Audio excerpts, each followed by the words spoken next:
The full Queer Lit Readathon, I think, is coming up this month, or next month, or the end of this month.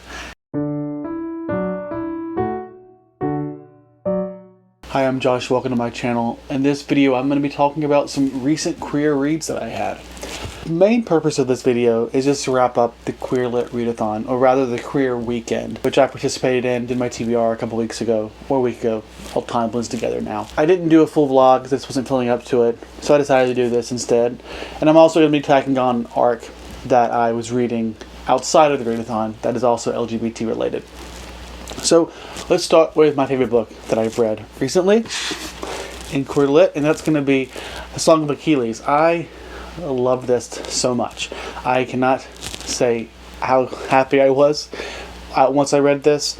I have been reading several Greek mythology books of late. Last year I read 1,000 Ships, which was a retelling from the women's perspective of the Trojan War. I read Cersei, also by Madeline Miller, and the other one was The Silence of the Girls by Pat Barker, which is much more closely related to Achilles and Patroclus, who are both featured in this book. But this is basically a part of the Trojan War where we're looking at Basilis or something, where when she gets sold to Achilles and then eventually to Agamemnon.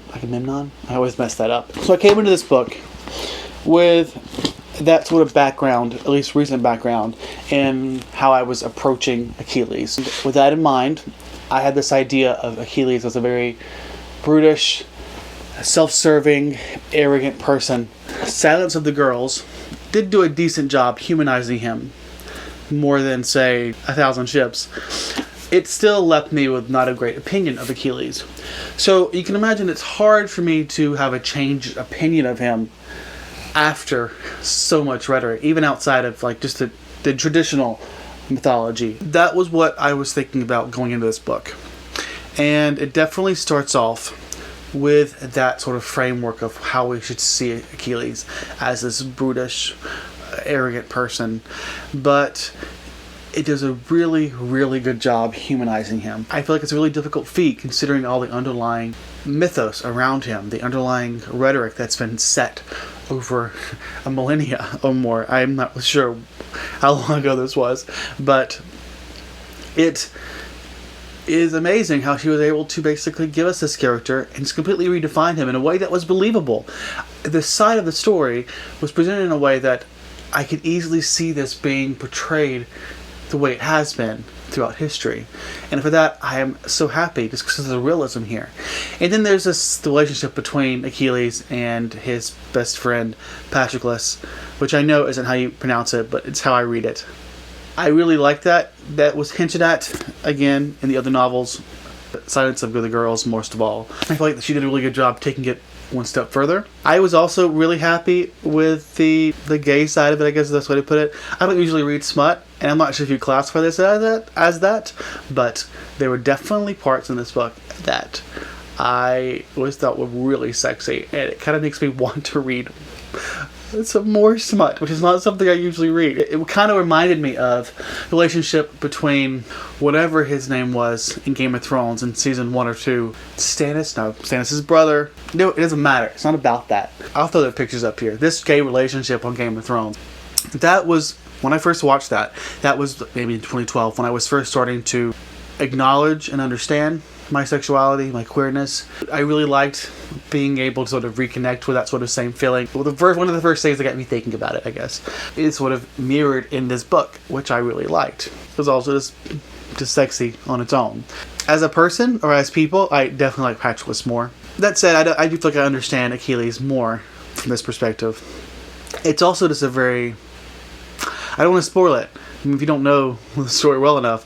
I mean, I definitely didn't remember how it ended, but I definitely still loved the ending. I really loved the story, and it really got to me on an emotional level, which is exactly what I wanted. My biggest problem with Cersei was that, as much as I loved the plotting here and the story overall, I did not connect to it in an emotional way. Like, oh my god, that was so much fun. That was really interesting. But I did not feel emotionally connected to the characters. And this, I most certainly did. absolutely adored it. I gave it 5 out of 5. The next story I want to talk about, Oscar Wilde's The Picture of Dorian Gray. This one, I don't have as much to say about it, so I won't try and string it out. But I enjoyed it. I gave it 3.5 out of 5 stars. I guess I was a little disappointed in the sense that, one, it wasn't as gay as I would have liked. It was much more of an undertone there. But I also enjoyed the darkness of it. I mean, it's not something I'm used to reading in classic literature. At the same time, it never really got me as terrified as I would have liked. There were a few moments there that I was certainly creeped out. But all in all, it was a good book, but not great. If you don't know, it's about this guy, Dorian, who gets painted, and the painter becomes enamored with him. But the problem is that weird things keep happening around Dorian. It almost seems demonic, because everyone around him end up becoming very bad off. It's just as if he's really toxic. He's very self-absorbed. And there's something about the picture itself that is different since it was first painted. It's the evolution of him versus the picture or the other way around rather, the picture versus him, that is just really disturbing and confusing. There's a lot of weirdness in here, which I was very happy about. For whatever reason, I didn't like it. I guess it was probably the fact that it was just a classic, and classics don't always hit the way I'd like them to, but I still enjoyed it. 3.5 out of 5 stars. The last book I want to talk about here is going to be Female Husbands by Jen Marion, I think. Unfortunately, I DNF'd this at 45%. This is marked as Female Husbands, a Trans History. I read at least one review that was very critical of it for calling itself a trans history, because they saw it more as a lesbian history. And there was some conflicts around the idea of decision to use they, them, even when there were people throughout history who have explicitly said that they are a him or her. I want to highlight that here because it's something I was thinking about going in. That said, I don't want to make it a judgment whether or not that is the case, because as a cisgender man, I don't think I have the right to say whether or not this represents trans history appropriately. It certainly wasn't what I was expecting going in. Now, my issue with the book wasn't that side of it.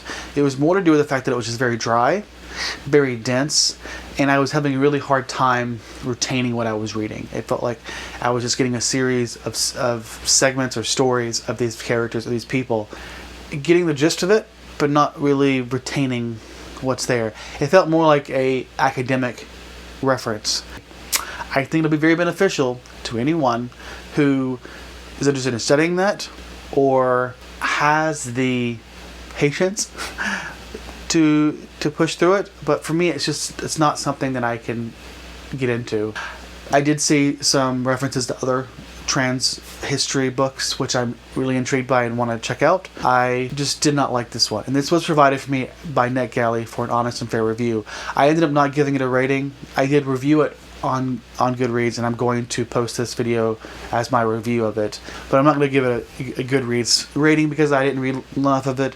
Also because I just feel like it probably isn't a bad book for people who are interested in it. It's just an academic book, and that's a different type of book. I feel weird rating a book for being too academic if that was its intended purpose. I just didn't like it, and I just couldn't push through it. I really normally would push through a NetGalley provided book, but I just really didn't want to.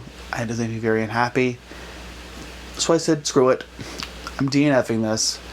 I'm not going to finish it. I'm not going to count it on my Goodreads.